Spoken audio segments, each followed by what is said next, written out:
Merci, Monsieur le Président. Tout d'abord, je voudrais avoir une adresse particulière et affectueuse pour nos amis et cousins canadiens, car depuis le début de la soirée, j'entends tellement d'arguments déplacés et fallacieux que, à mon avis, on a en face de nous un peuple malade, proche de l'extinction, et ils sont tous en train de mourir, visiblement, si on écoute une partie de ces bancs. Donc, chers amis canadiens, nous vous aimons, nous vous faisons confiance, et bien sûr, cet accord est gagnant-gagnant.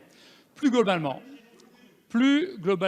depuis 2 ans que cette Assemblée est élue, certains bancs de l'Assemblée, on nous jette l'anathème partout, on prévoit l'apocalypse sur tous les sujets. C'était vrai sur les ordonnances travail, c'est vrai sur le pacte, c'est vrai sur la loi sur l'apprentissage et la formation.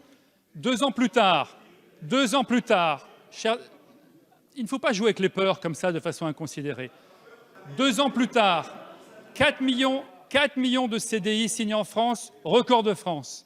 L'apprentissage, augmentation de l'apprentissage, la plus forte augmentation depuis 1996. Les investissements en France, 2e pays le plus attractif en Europe.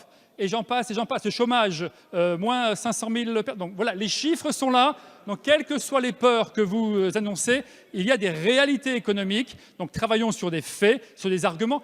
Quand vous parlez, par exemple, de perte d'emploi, chers collègues, aujourd'hui, dans la filière bovine, 2200 carcasses en 2018, en excédent pour la France.